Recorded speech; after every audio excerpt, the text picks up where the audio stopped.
Bia kamal bana ngich ka talk English kan talk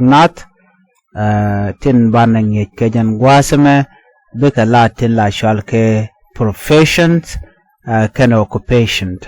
ala chere ka tin kon tin chiran talk tin ki tin kon tin lokana ke kan kon bu kon ke ngejan wala kan kon we nyam gwasame mi jiram mi jidit gore no jin bi no language school channel بيجي support بسubscribe كم تشتغل مش برج شو مالا شو بكجي قاد ما talk English قاد ما نه talk نات كينوار بانجي شو talk غور نو بيا كار كي بيا غور teacher ما لوده لود نيج teacher نيج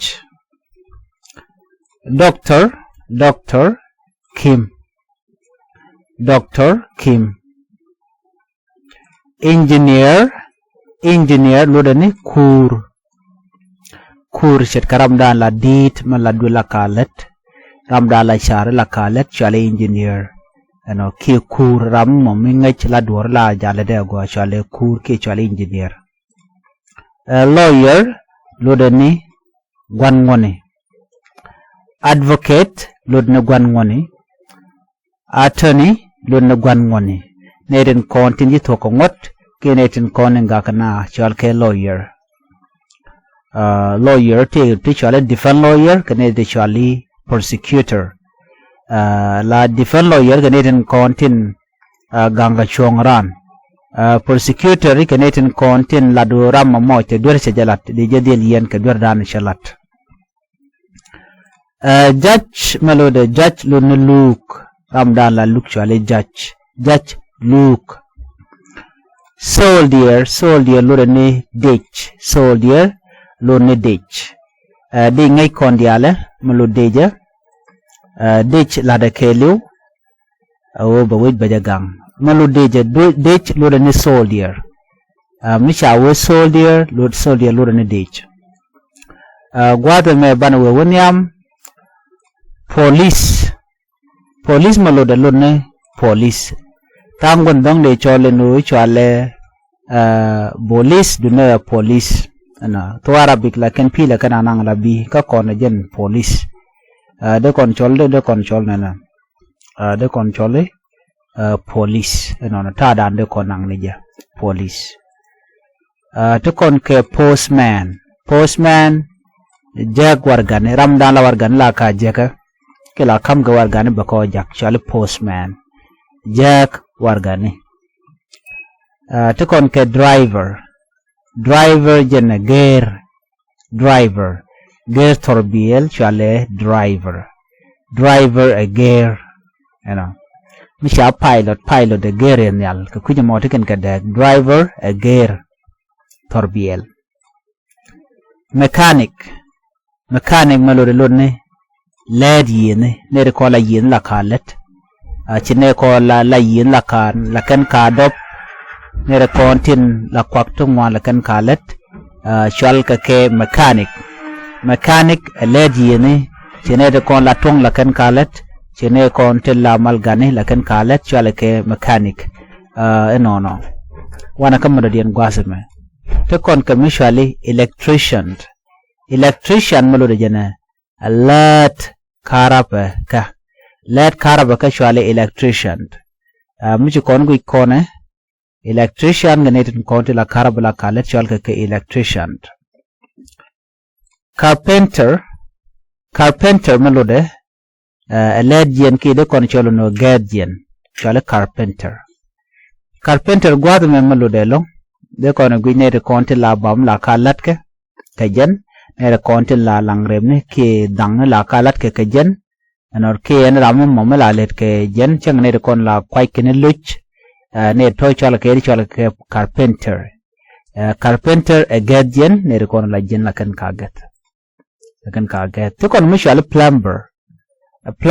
melode kane kon la lan matur de kon cholo lan matura shale plumber mete ka matur mi ci jek ke take kitchen ni ci jek la gwada na tetten la plumber la ja chwalke beje ben guch dong te pu to motelon be beram mo beje be guch plumber luôn len mature kia ne ko la mature la kan kalet to kon ngam shale bricklayer bricklayer mlo jana bricklayer ka let top ne ngai ko let top ne de content la block la kan khatat ano laptop ni laptop kan block ka tikan ke dak laptop jana mala bol ka block ka de mala tat kan jala mo ke men chal ke dong cement ba mat ke let ba mo ke pi ba ko liam na mo ba lar no chale block it du no me mun me cha lanaje ka mun mo cha wang ke cha bul ba chole no ri ba chole top bricklayer ka laptop ni ke let block ne de kon cholo no do bdan der we loy nat ke je bisho ngaje no bricklayer lo no no laptop ni ko do bdan der na kep ke je gwad me to kon ke airdresser lo ne led miam ne ko la miam la kan kalet busher lo ni jeng le ne ne ko la le kan ka jang chal ke busher de to de ga kef ko gauken charman gwasame to kon ke rieti ne merchant lo ne gat de kon la no gwanya gat ka chal merchant ne ko la jen bu we de den bu kwa kun go kwak ke bu ko kok chal ke merchant ka gat dino merchant gwad me gat ko kel nungwan ka ba chal merchants ba mu ks ko ke mo ko kel ba chal gat to kon ke farmer melode purkane purkag ni chal ke farmer ne kon lere kane kite let ka agriculture chal ke purkane farmer purkaka yo nungwan ke farmers ba chal purkane farmer lo purkag ni jalwade nona manager jen both lane de kon cholo no youth manager chire me youth lo chire ke stewardship youth kwang ke yum ngani ke ram chala dwinat ba cholo manager milo ne both lane chale manager to kon commercial officer jen lat officer da lat ke muktaf officer da let kamuktab police ni kiran gwa da let non officer alanajan minister jen kwar minister ram ja kwanya la minister ram mala let milad wajika ke chung ka kwi wich ke chung ka kwi nat to kon ka boss jen ruech nona micha boss ponye ruech to kon ke chief director jen kwerin goi kwar lane chief director chire kwer di bode ko lar nono kwer goi kwar lane ke micha na cha ga jegde ga kwarken da bode tagara den milel galo guch nono kwer en goi kwar lane to kon commercial administrator jelo no kwer wich ke kwer dan roina administrator ade kon shugu jendul gorka kwar kontiniam tin la decision kana le ken chalga ke administrator point a kwer wich kenetin konti bot kana dere kabno ko dob danan dere link je ka jowo luno administrator gwatame wana gwatame to kon ke advisor jene luwe ke shum advisor miti garam la jashu mono ne mele ne kene me sholat chala advisor kwala kana de advisor ke la kana de ka chom ke luek ne la ka luek no chuna misholat ke la ne men shari shala advisor luek journalist talk ne ko la na tike chala ka talk journalist talk auditor guyone auditor la de mite ke yoto shaspin ke cha wo kok ke cha wo ngar ke ne mchala de ne no ba goten kone shiga wetin gandi alba ga gwarpin ramo chal auditor buwe kanetin konten dong chi cha jak yo be ko gje no ka yo ken cha yaro ke chi we kokomo ka be pe ga dan chi do be yo ngach chal auditor ni syang re kuma ka ko run ga ni syang la mu chal audit la jalat ke la auditor la ka jaka be kaner kon be yo yal konen cha spend ke ngoten be kan ka guch ngum chal ne ke na mo la nen chal auditor ki gwech yone to kon commercial accountant kene de kon let ka bank ke lad yone de let ka finance ka accountant de let ka bank kana accountant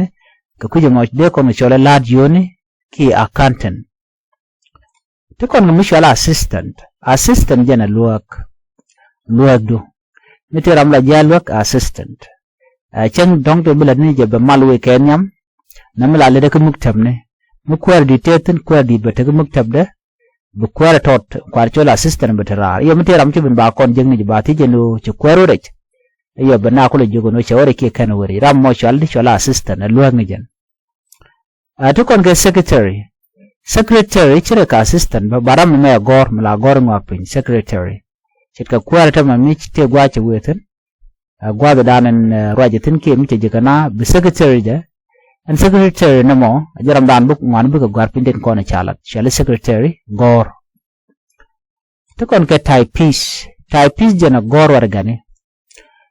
typist la war gala ka gor ka computer ke baga gor ka men chal typist machine ke mala ngala ka type kila office worker la muktaba shal office worker ne ko le ka muktab shal ka office worker deri kabno no ka dob dan deri ngai kijan to kon ke mishal ke me shal shopkeeper gwantuok shal shopkeeper deri kabno da lamugo jen gwa dan ban chung tene me bi chu gorno titi bi ka ngach auditor gwi yone accountant led yone assistant luak secretary gor typist gor wargani office worker la muktaba shopkeeper